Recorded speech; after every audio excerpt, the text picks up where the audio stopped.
everybody!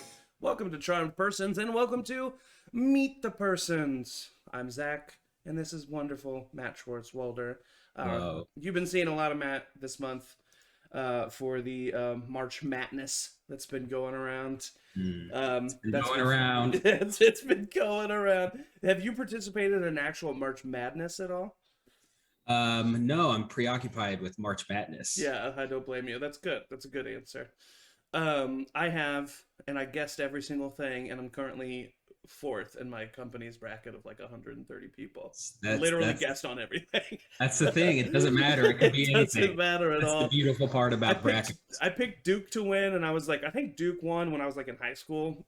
and so, you know, maybe they're due. Yeah, that sounds great.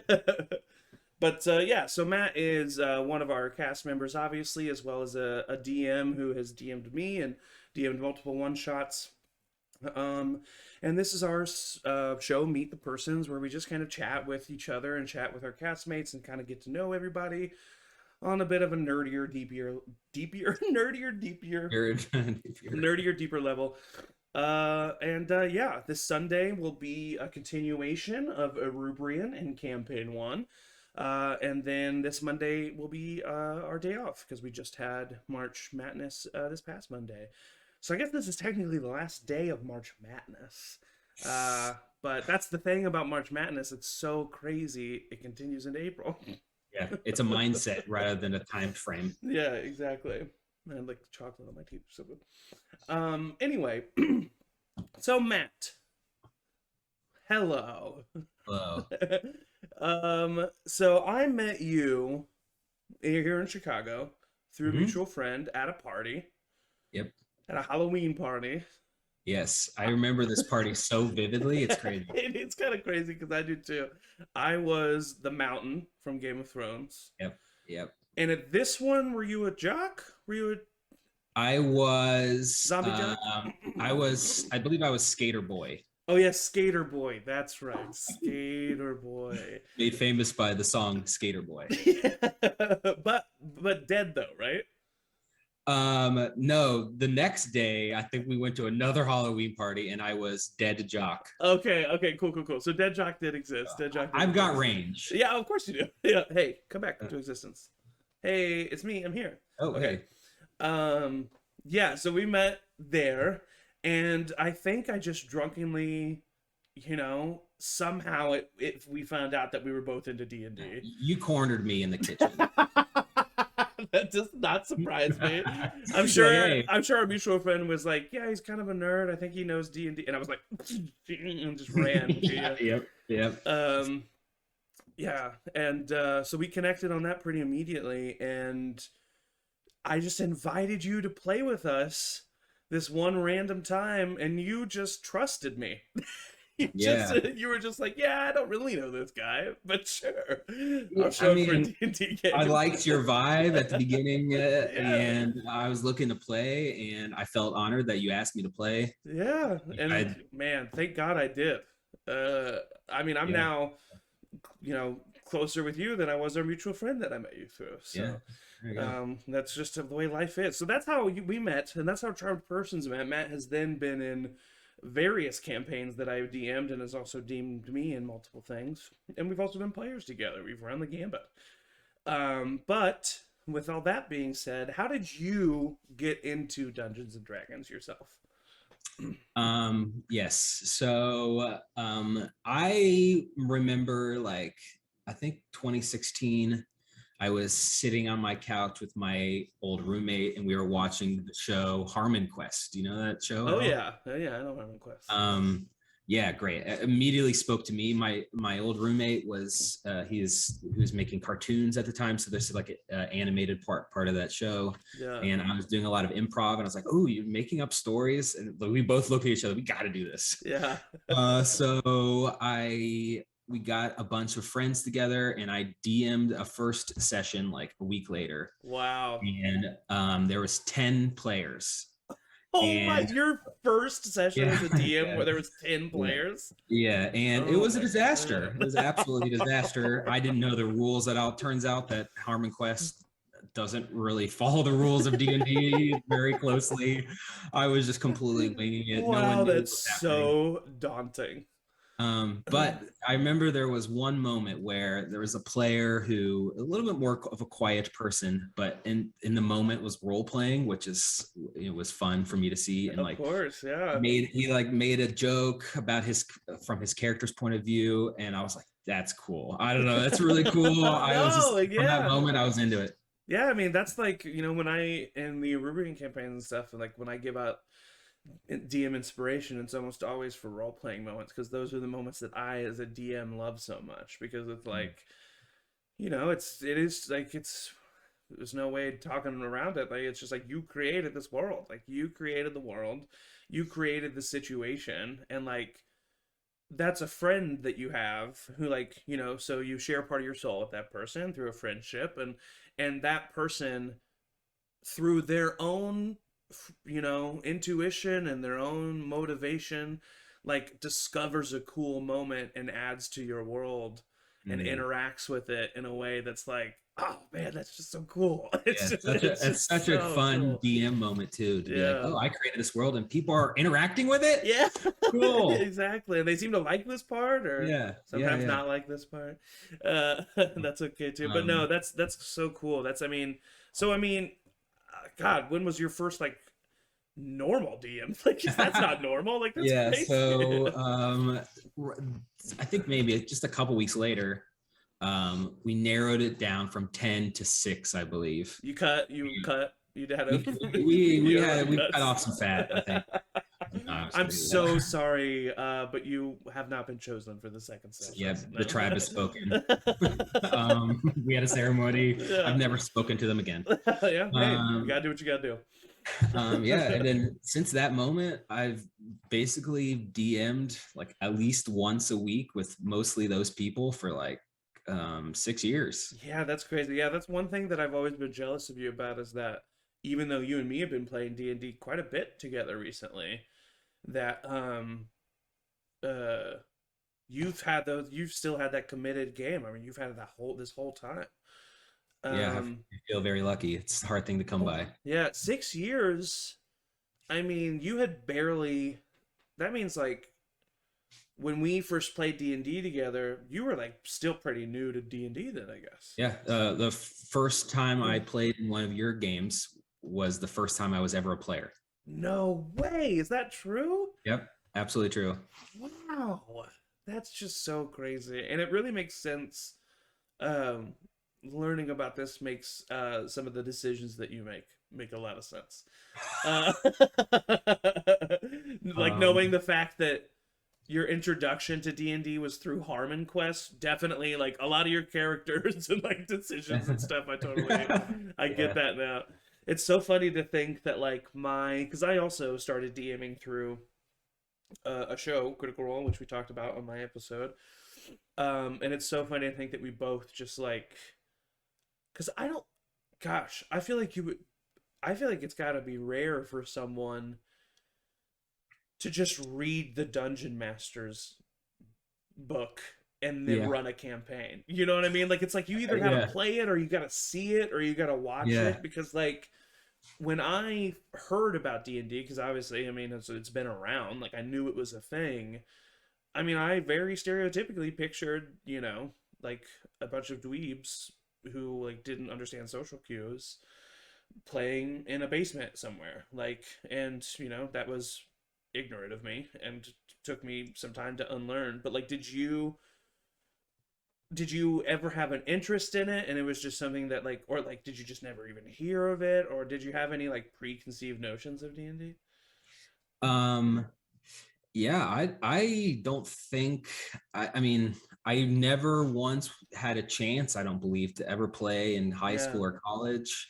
I didn't even really, I mean, I knew about Dungeons and Dragons before that, but it was mostly in my head like, oh, it was banned for like witchcraft or something in the 70s. That's how it kind of lived in my brain. I don't know. Too. Yeah, and then like seeing the end product of like in my case Harmon Quest, and seeing, oh my gosh, it's like a backdrop to create stories and be fun characters and improvise, and you can use it to like animate. I was like, it's just like a vehicle. That's cool. I love that. Exactly. And that makes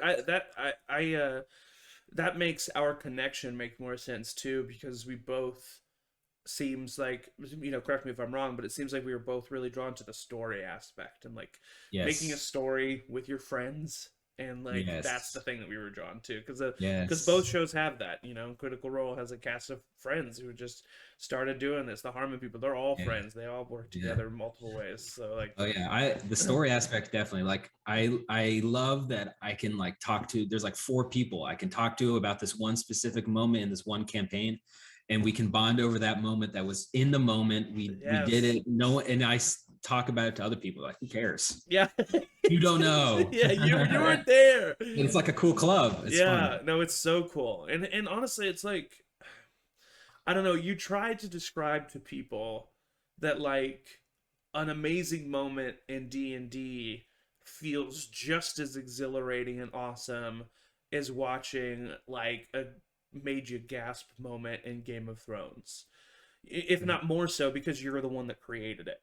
Yeah, I would say Like, more so, honestly. Yeah. and so like it's such an amazing, it's like so it's weird. It's like entertaining, even though you're being entertained, even though you're the one like putting in work in a weird way. It's I don't know. It's like I try to describe it to people who have not done it, and I really, because there are people who I know would love Dungeons and Dragons, but I think that they can't step outside of that little like, whatever preconceived notion that they have in their brain of whatever it is. Yeah. I mean, and when you as the dungeon master, like, come to a stop and you say, Laszlo, my heart starts pounding more than watching any television show or anything. Exactly. Oh God, I'm in it. Yes, exactly. No, I love it. It's so much fun. Yeah. And you tell stories that have like, political intrigue and romance and adventure and humor, and like, I mean, it's just, yeah, it's great. I could dote over D&D forever. Okay, so another question that I have for you. We've clearly established player, DM. Which do you prefer? Great question. I mean, they're both kind of completely different So different. feelings. Yeah. I mean, it's an absolute pleasure to be a player in your campaign. Like, truly, honestly, I would. It would be hard for me to trade that. Oh, thank you. But like, like being a DM is very very satisfying. Creative itch. I love it. I love that as well. I think that we have the best case scenario. Honestly, the fact that we have these like long shots and stuff that we do, so that we can like, I mean, we just get to play and DM. Like, that's the best case scenario. The answer to the question is both. Yes, exactly. That's my answer. Yeah. Don't make me pick. Yeah. Yeah, just the DMing, you just have a certain amount of control that you obviously don't have as a player, and yet that's the fun part of being a player. And so I agree, it's like, I actually have never really thought about that, but they're, in a lot of ways, they're incomparable. It's like they're 2 very different experiences. But man, I sure do love it. Go ahead. I mean, of course, when I'm playing the game, it's kind of impossible for me to turn off my DM mind. Yeah, me too. A little bit. Like I'm playing in your campaign, and there are DM things that I notice. I think. Like what? Like what? Let's see. Okay, here's specific example. All right. Okay, I love that. Recently we went underneath the Library of Ancients into a crypt, and there was a bunch of like dead wizards there, and at one point one person interacted with one tomb and like released them. And then later on there was like, oh, there's like a little child wizard. And I mean, I'm a seasoned RPG player, and I'm like, you talking to the child wizard in the tomb, you got to play it slow. Yeah. But I also know that there's a reason this child wizard's there. You probably created them, and you want us to interact with this child. Yeah. So like in my head, I'm like, would Laszlo can I justify after the fact that Laszlo would interact with this child? That's so because I want to see what the deal is. I want to see what you prepared for it, that kind of stuff. But there's a fine line to that, obviously. But no, I completely agree. Though I think that Emily said, listening on my drive home, love you guys. We love you. And yeah, that's one thing that I've never thought about is that when I do play, it's so easy to turn off my DM brain as far as like, oh, that's clearly a bullet, or that's clearly a spine devil. Like, that's super easy to turn off. The meta part of it. Yeah, the meta part of it's super easy to turn off. The part that's really hard to turn off is the sympathy part. Like the oh man, like that's clearly a trap, but like I bet Matt put in a lot of time to that trap.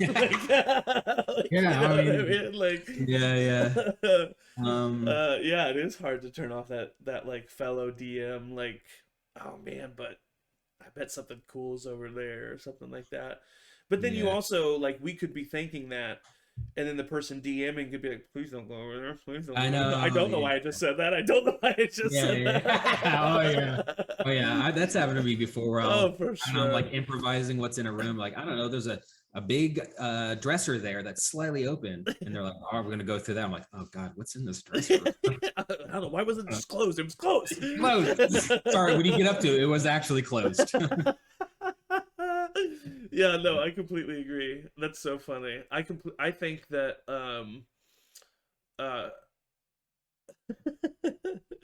I think that it can be very fun though too, because I think that we assist each other as well as players. I think that DMs, like you know, we just know what it's like. So it's like we know to like relatively keep people on track, or like we know like, I feel like the players that I know that are DMs are the best players at taking a backseat. They're just like there to like, they're just chill. They know when and when not to like do what they need to do, you know? Yeah. As a DM, you can kind of read the forward momentum of like the scene or the session. Exactly. And I try to be diligent about that and knowing when it's time to be crazy chaotic. For sure. I'm always searching for that angle. Oh, of course. Yeah, no, you definitely are. No, but that's great. That's what I love. Yeah. Because I would say that every insane thing that you do is completely justified in character. And as long as an insane choice is completely justified in character, I don't care. Like, let's do it, you know? The key to that, though, is to make a character in the first place. That's crazy. That could justify, yeah. This character has psychosis. Everything I do is justified because I'm crazy. Yeah. Honestly, I feel like the only way, speaking of like preparation and stuff, and like changing things in the moment, I feel like the only way with you guys that I truly could prepare for a session is to create an entire city. Like, who lives there, how many people, how long they've lived there, family bloodlines. Like, I can never tell where you guys are going. I have so many maps that have gone unused. I have so many like directions of games that have just like, I'll laugh the next day when I go to my prep because like I typed 3 pages of stuff that just didn't matter, or stuff that not even you guys have dismissed, but me in the moment is like, all right, do you ever, okay, so this is a good question. Do you ever as a DM like prepare for something or create something that you're so excited about and it's like so cool and it's intricate and it's a dope moment, and then you like get to it or you think about it a little bit longer and you're like, this is just for me. Like this is this is not, this shouldn't happen. Like, oh yeah, all the time. The group that I DM are are a little bit more like, combat focused. Yeah. So my goal is to get feed role playing out for them. Yeah. And and they're a little bit more like kind of straight laced, kind of optimized characters. Yeah. So my way around that is to create, I don't know, crazy characters, that NPCs that they can interact with, and then I'll make some NPCs that they can interact. I'm like, after I'm like, why did I do that? Like this, I don't know. No, I think that's great. I think it's fun for me. Yeah, I think I think that that's a hallmark of a good DM. I think that you're reading your party's makeup and their vibe, and providing them with what they need. I feel like I almost sometimes it bummed because, not in an actual way, but I am maybe the goofiest out of all of you. Like, I'm a goofy goober, rock. And you might be goofier. You're pretty goofy. But I would say 9.5 out of 10 of the NPCs that I make are super straight laced, because you guys are insane. And you guys are super good at role playing, and super, like, if I wanted to, I could just literally shut up and you guys would talk for 4 hours.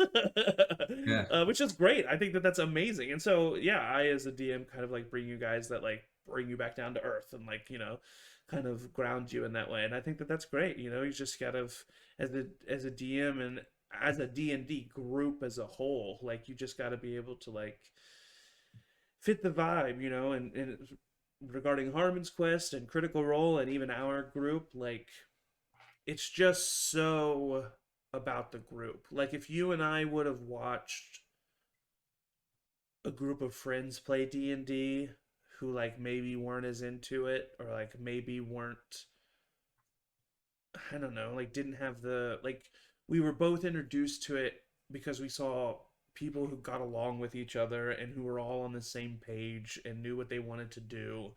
And like, that's what you got to have in D&D, because if you have like some people who are wanting to have like big long romantic arcs with their characters, and then some people who like just want to collect as many goblin ears as they can, like, there's ways that you can combine those two, but there's also times that you just need to kind of realize like maybe one of these vibes need to be switched around, or whatever.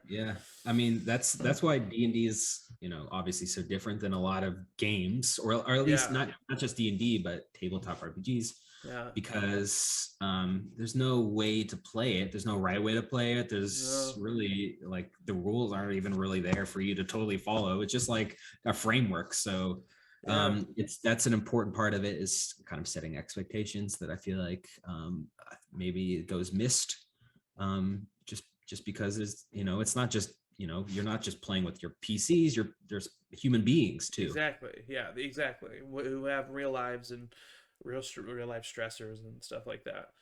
And I think that speaking on oh no, I'm having a brain fart.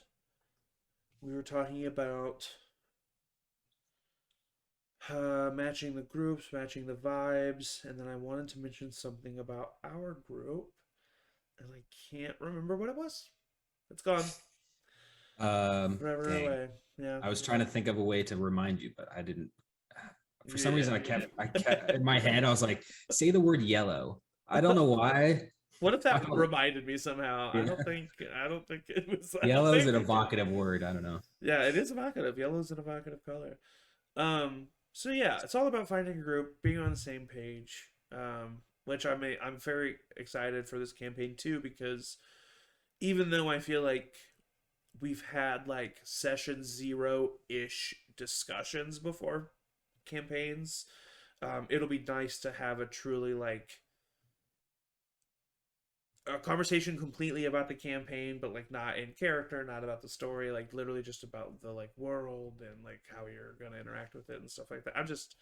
That'll be interesting, and I think that that'll be useful to have.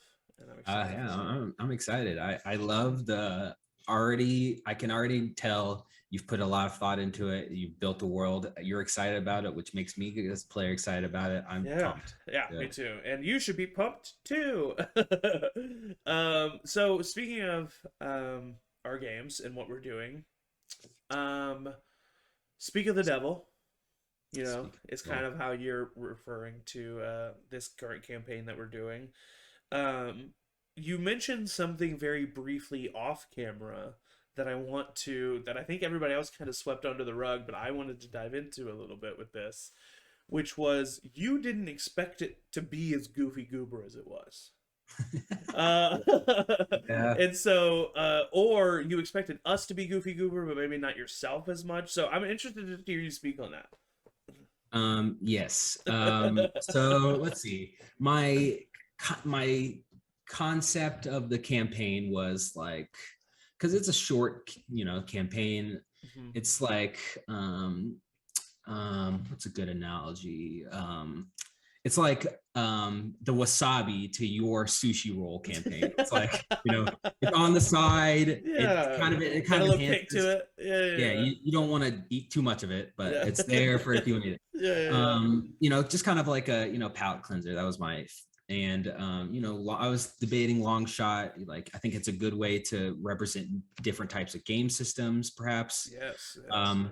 And I mean, I love you. I mean, your campaign, you are very good at like pacing, and like really knowing when to be comedic, serious. Well, thank you. I feel like I'm still working on that, but I appreciate that. I mean, I take a lot of pointers and hints from your DM all the time. Well, thank you. And like a lot of very deliberate, which is fun. It's just very fun to be a player. So in my head, I was like, okay, let's put it in a crazy location and make it be like fast paced, chaotic. Yeah, which it is but, for sure. Yeah, but I didn't think it was going to be so silly. Yeah. I kind of wanted to make it a little grounded and have the silly part be the setting. Gotcha. Which is why right at the beginning I said, or Asmodeus, because you read like the description of Asmodeus in any D&D literature, it's always like, this guy is bad. Yeah, he's a bad guy. Not a good and guy. I was like, okay, I had to set expectations. You know what? He's trying to become a father. Yeah. This is what this world is like. He's not out there like whipping people for eternity. He's just trying to become a father, like that. Yeah, kind of thing. Totally. And then like I made a few characters, like in retrospect, I should have known, but I made a few characters that were like obviously crazies, insane characters. And I was just like, I'm going to throw them in there and see how they interact with the party. And, could this be the potential Lemure familiar? Is that one of them that you're just Yeah. I was like, I like the character, the idea of a monster, the Lemure monster is fun. Just like lowest on the totem pole. I honestly, I still, to this moment, have not looked up a Lemure. I have no idea. Yeah, it's a fun character. And I was like, they'll probably, and I also kind of wanted to see how the characters would treat a, like, because you're all hellish creatures, like how you would treat a character that's like pathetic like that, as hellish characters. I was like, they'll probably just like kill it or something. I was like, maybe this character, because it could like turn into something later, like an imp maybe, and that'd be fun, like character growth. And then he like ate it, and I was like, you know what? That's its place in this world now. That's so funny. No, I think that I've had such a genuine fun time with that campaign, and I've been gut busting laughing the whole time. And I do feel like the first session was absolutely insane and literally just filled with like quotable moment after quotable moment. I do feel like the second session was a tiny bit more grounded. Maybe just because combat happened. But no, I think that you have a really cool world, and I've been having a lot of fun with it, and I'm really jealous of your map making abilities. I spend a good amount of time on my maps, and I think that they're like, I'm like, okay, I'm pretty proud of this one. I think it's good. And then you or Ian will bring out a map, and I'm like, well, why am I trying? Like, I'm not good at this. I've made like 40 or 50 incarnate maps for D&D sessions. Yeah, so that's true. Yeah, I guess. So do you make a lot for your other campaign? Yes. Okay, yes. so you do have quite a bit of experience. Yeah, my other campaign is now in person, but for a year and a half it was all online. Yeah. And then that's weird that you switched. Well, we switched to online because of COVID. No, I know. I'm saying like you switched like I see. So it was because of COVID, but what I was saying is I thought that it was like us, because we were in person for the longest time, are now virtual, and you went from the virtual one to the other. Yeah. I've done every medium. So Ian and Angie talked about it. Me and Angie talked about it. So, what do you so talk about the differences, pros and cons in between in person and virtual Mm. Dungeons and Dragons? Um, well, I mean, I think I prefer in person. There's Yeah, something magical about, seeing people's reactions in real time. yeah, Like, especially as a DM, you can keep better track of people's reactions and how they're feeling in person rather than online. yeah, But of course, like, I mean, obviously online, it's great because you can get people together who don't live right next to each other. mm-hmm, I also I've done a lot of Roll20. It's a really cool interface that yeah, allows for a lot of cool things. And like, when I create maps in person, I buy wrapping paper that's got the 5-inch grid on the back for, oh yeah, uh-huh. yeah, so I just buy like $1 rolls of that, and I just use a marker. It's not very good, Yeah, but doing online affords the opportunity to you know get maps like that. mm-hmm, It's a lot more visual, like, so that's fun. yeah. Yeah, No, yeah, I agree. I mean, there's something just so magical about in-person D&D. I as a DM definitely love it because I love like, I mean, for pretty much all of our combat in like Red Chorus and BTG, like I would stand up for it and I would like be yep, moving around and I like do the be same. fully animated. And now I have to like control my movements to like a Yeah, certain screen. yeah, And So I definitely don't like that. I will say, as far as like Charmed Persons is concerned, I don't think we could do anything other than virtual.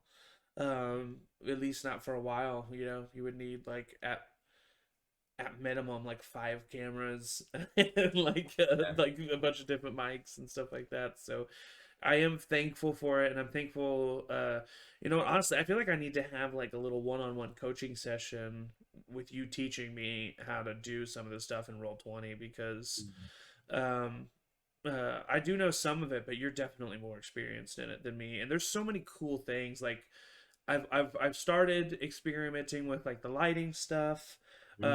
but I know that there's even a possibility to like with the dynamic lighting, like you can assign a certain amount of vision to each character. And I Yep. don't even have to reveal map areas. It's just wherever they are on the Yeah, map, they can yeah. see as much as they can see.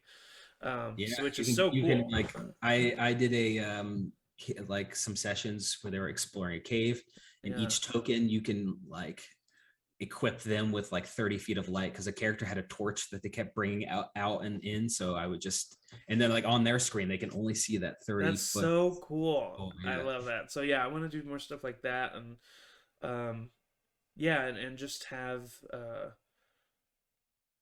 I would love to I know that everybody loves D&D Beyond and it is really great. But the ability of being able to roll in Roll20 is nice.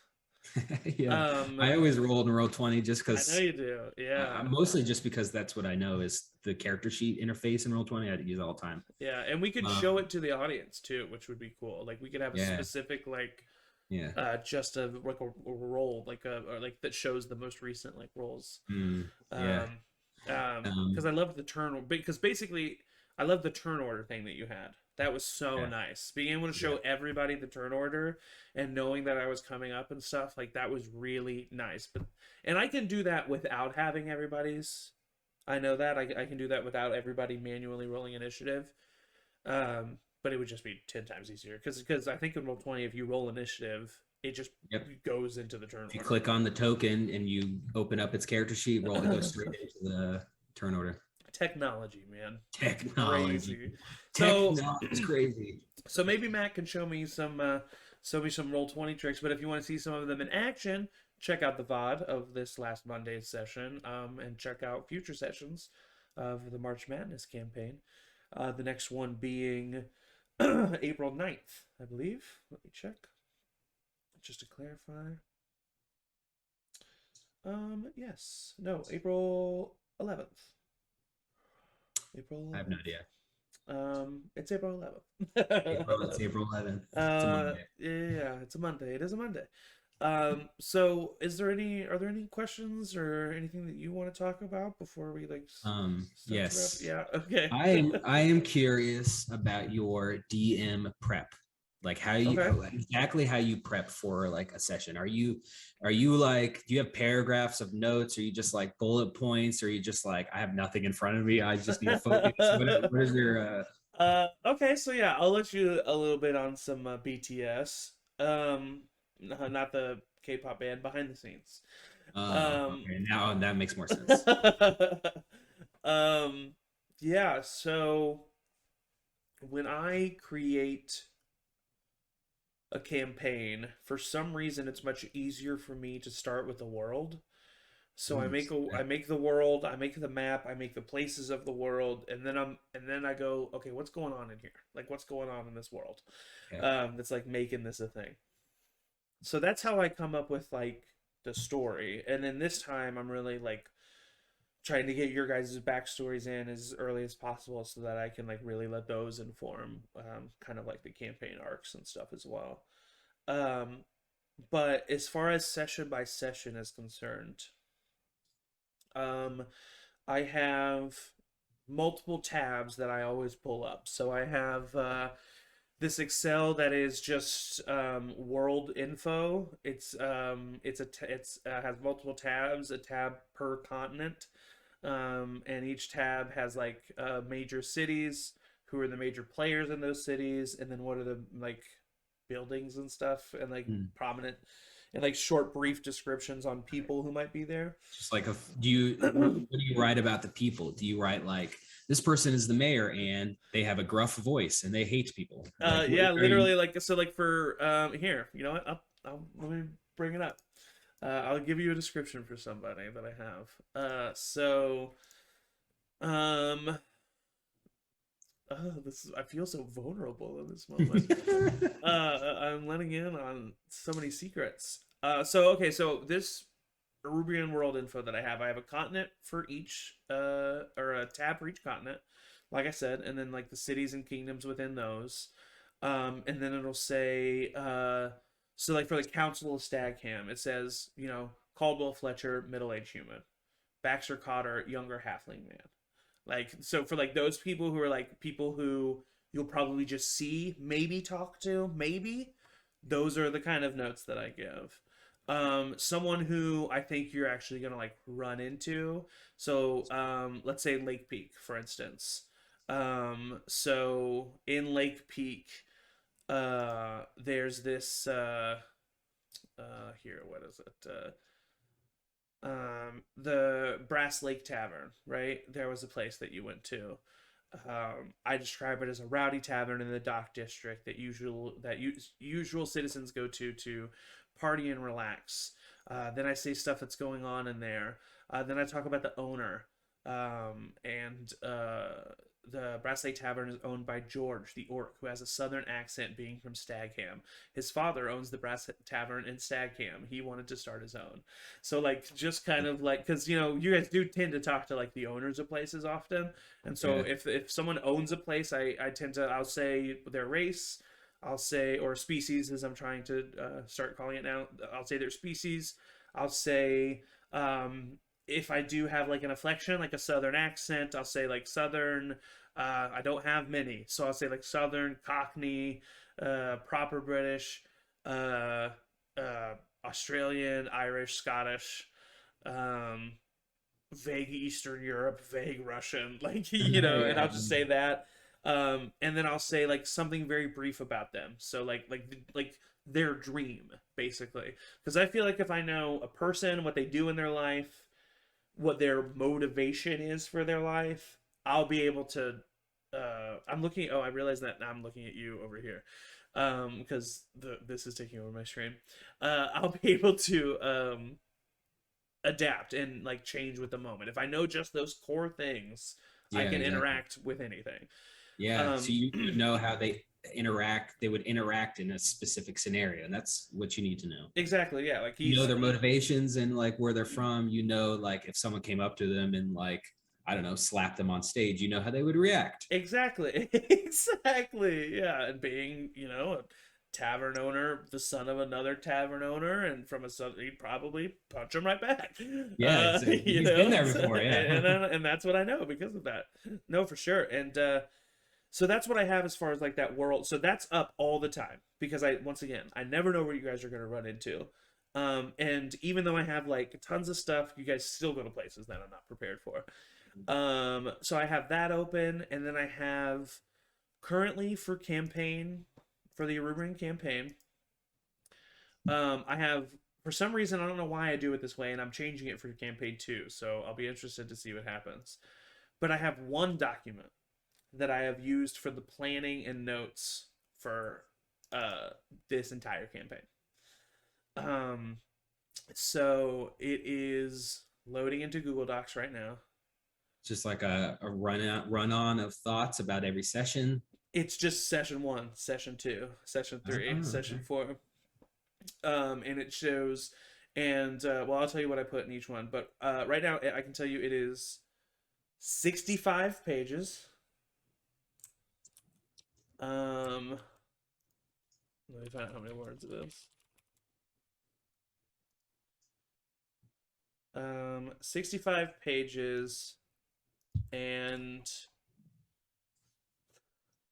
26,000 words. Oh yeah, nice. This has been a long ass campaign. But yeah, so basically what I'll do is I mean the first session looks a little bit different because it's the first session, but the first paragraph will be recap, and I will sometimes, if I have time, I will narratively write out a recap that I read on screen, which I'm sure you can tell when I do that and when I don't. And if I don't have time, I just try to remember everything. So that's the recap, and then it'll say session, and it'll be once again, if I have time, a narrative written paragraph to get us like so currently you sit at the and the grass is covered in the morning's dew, and the sunrise peeks through the canopy of trees and stuff like that. And then it ends with what do you do, and then the next thing is just called session.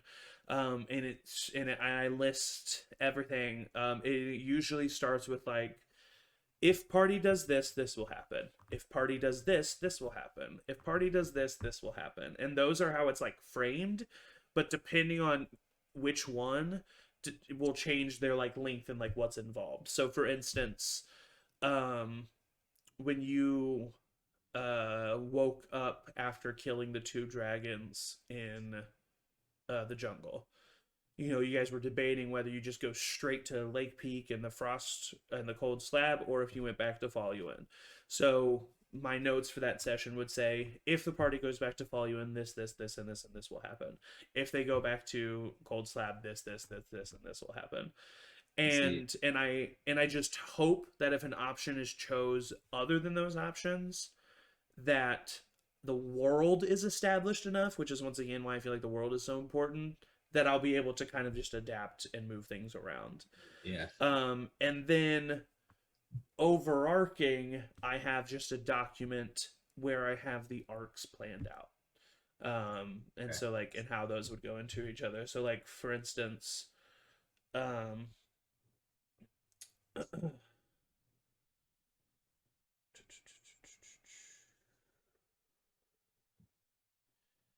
so for levels 3 through 5, the arc was the Tiger Paw Outlaws.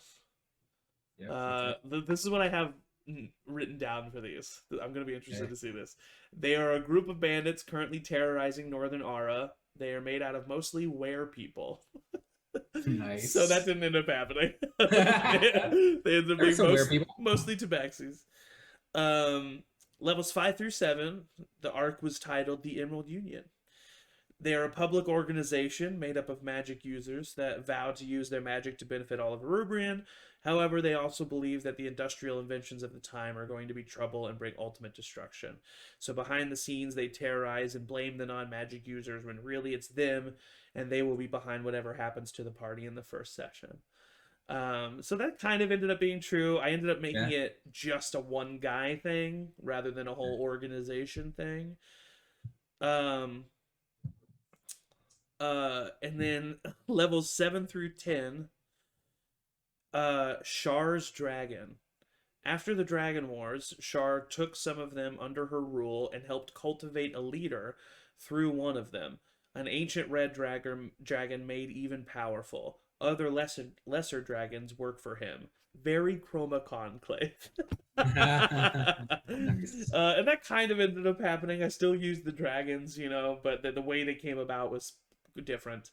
And then um, there's an You arc. wrote this. You wrote this way before, like I when wrote did you? this on February 15th, 2021. Wow. Yeah. Okay. So I literally had the entire, and our first session was like after that. Wow. So I had the entire campaign planned out, what basically, and I wasn't married to any of this. The next arc is supposed to be where you guys are at currently, with the constructs and Fiona Hindlestaff. So I won't read what I wrote here, but that's where you are currently. And Cool. then the arc that was supposed to be after that, but ended up happening in a completely different way, levels 14 through 17, deals with the devils. Ian's Ooh. vampire lord has created some deals that lead to them either needing to kill the vampire lord or help him and then slay some demons slash devils.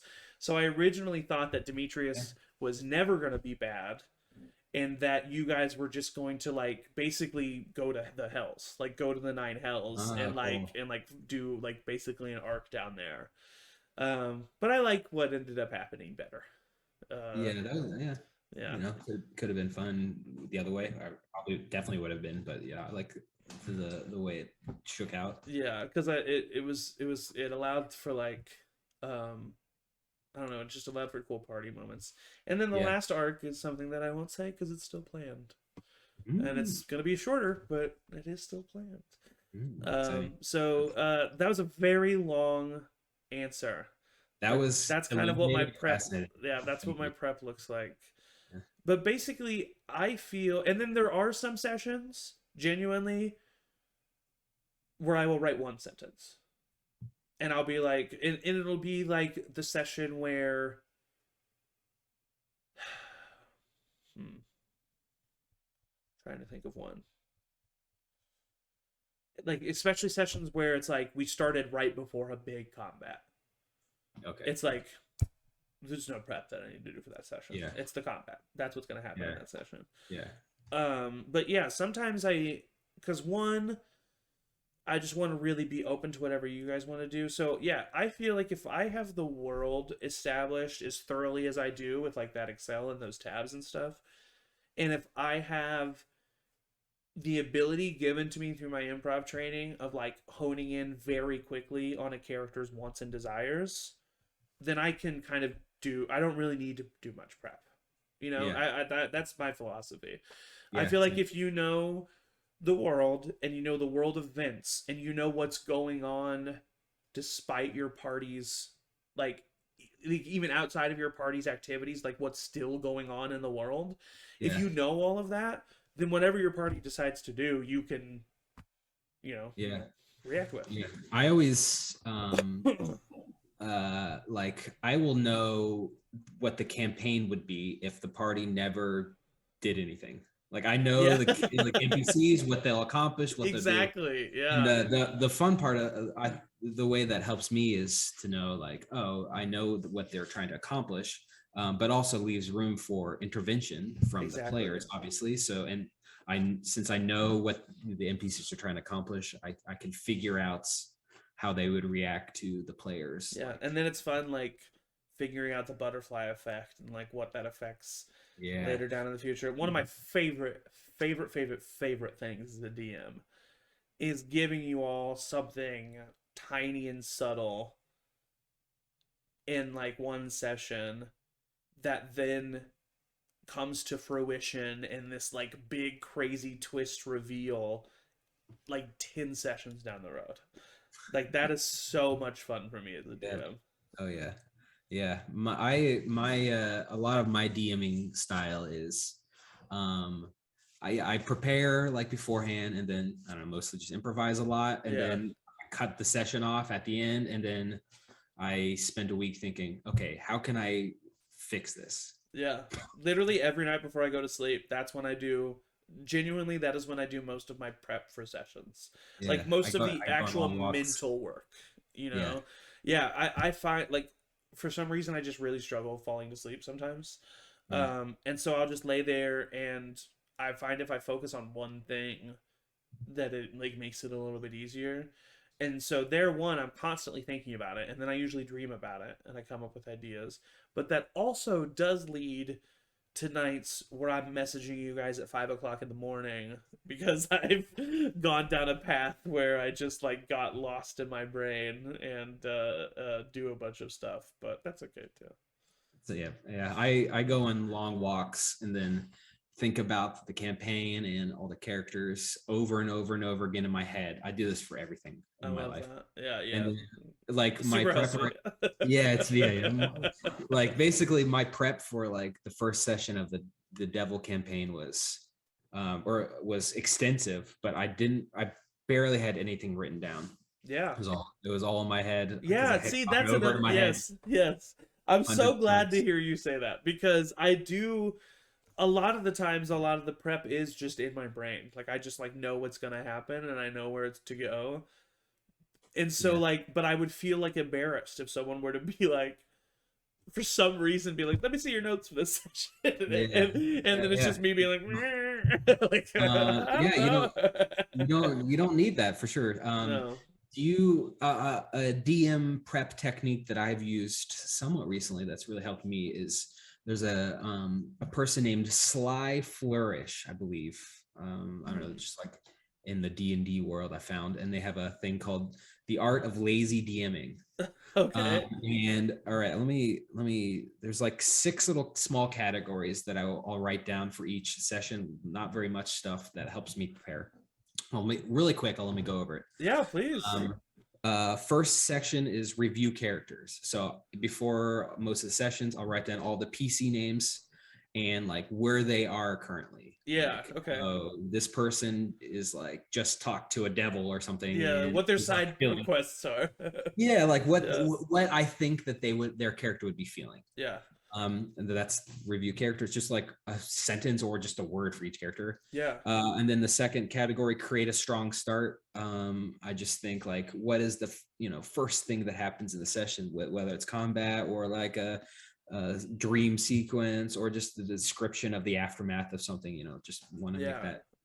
Remember, that's also just like a sentence, maybe. No, that's cool. I love Um, that. yeah, outline potential scenes like, oh, maybe if they go here they'll talk to this person, Yeah. that kind of thing. And then develop fantastic locations, a simple line or two about places they could go. Yeah. Outline important NPCs. I do the same thing you do, like, Mhm. tavern owner, father owned the tavern, that kind of thing. I do the exact same Exactly. thing you do. And Yeah. then last, define secrets and clues, and this is the one that's really helped me. So like I write down 10 secrets of the campaign that the party doesn't know about, and Uh-huh. like clues about it, how they could figure it out. And that helps me to not, because I had a problem for a while where I would like, let's how am I how to describe this? I would dictate or force secrets to be revealed on people through like railroaded scenes, that kind of thing. Oh yeah. I mean, for Which sure. I've is, literally done it in the Inebriating campaign, like the yeah, I great mean, ones. it's, Like that's everything that I've done with the great ones. Just yeah, been well, like, it's I don't know how impossible to to get you write. guys this information, so one of you has a fucking Yeah, vision. yeah, yeah. I mean, I've done that constantly. But this part, because I'll just write it down without the context of when it's revealed, and then that helps me to Oh. be like, oh, I can, It could be in any this, situation. yeah, and so I'll be like, oh, this is a good time to like sneak this in, I Oh, think. I love that. Okay. Yeah. Or like oh, like this person is, I didn't expect for them to know about this, but this person's like reading this history book a lot. Yeah, yeah, yeah, Like, yeah, so yeah, yeah, maybe I'll yeah. just sprinkle in some things in this history book, That's that kind super cool. You should send that to me. Send me a link or to what like that formula. That's really cool. I like that a lot because yeah, that's one thing that I talked to you guys like off stream about, which is like in the second campaign I'm hoping to add a little bit more of that like political intrigue, mystery solving aspect of D&D to the second campaign rather than making you guys superheroes. Um, and which has been Laszlo's, also fun. Laszlo's kind of become like a Looney Tune character, so He's sorry nuts. about that. No, it's okay. No, I love it because once again, it's in character, and it's also like that's the thing. Like I'm always so afraid when I like tell you guys as players, like I'm really wanting to be grounded. I wanting to do nitty gritty, like because I'm afraid you guys will think that I'm like I want everybody to be like I don't know like the NPCs that I create. But that's not the case at all. Like I have no problem with Laszlo because Laszlo is Laszlo 100% of the time. What Yeah. I have a problem with is when people stop acting like their characters, Mhm. or like make meta decisions or stuff like that's the crap that I don't like. Or like Um, yeah, like that's the stuff that's not cool. But I if you do well, your stuff in character, yeah. yeah, Well, I can tell you, I'm not going to speak for anyone else, but for me, for sure, I'm not worried. I mean, when you said it's grounded, I'm not, never crossed my mind to like, oh, he's trying to make us boring or something like that. yeah, that's what I do. I'm I've, worried about that. Yeah, you are really good at kind of facilitating what the players want, not like not even just the PCs, like the people want. I can really feel that. So Well, I appreciate that. I mean, I do make sure I come up with what the names of drugs are in this campaign. That's In huge. my new world, I'm like, okay, so what's cocaine in this world? What's weed in this world? What's That's huge. That's gonna be great. I gotta know that stuff. I Yeah. literally, it wasn't until like 3 sessions ago that it finally helped that I was able to because I literally like at the very beginning of the campaign, I wrote about all of these names: Fool's Day Flower, Coughing Vine, Elven Green, Red Eye Vine. But no one, which is so surprising with this party of people, no one tried to smoke weed. Not one person. Yeah. Everyone got obsessed over butt water, which was which was not supposed to happen. And now Yeah. butt water survived for, 40 some sessions. Yeah. Well, I would have smoked weed, but my character wouldn't have. So there we go. No, I mean, no. elf grass. I Yeah, mean, red vine. yeah, red fun, yeah. Oh, good times. Well, Matt, thank you so much for talking with me. I love you as a person and I love you as a Love you. player. Absolute pleasure. And I'm so glad that the viewers get to know a little bit more about you. And I'm very excited for the continuation of March Madness. Still got 2 full sessions. We're only halfway through. So plenty of that left. And very excited to come to a wrapped, nice ending for Campaign 1 and then to explore what Campaign 2 is going to be all about. Um, and also excited to have someone else DM a long shot so that you and me can be a player again together. Yeah. Fun. That'll be fun. Well, thank you everybody for watching. Matt, is there anything that you want to say before we head out? Um. No. Okay. Good, a man of many words. No. Well, I guess with that being said, 7 or 2 p.m. Central this coming Sunday is the next session of Arubrian. So tune in, and as always, everybody say bye. Bye.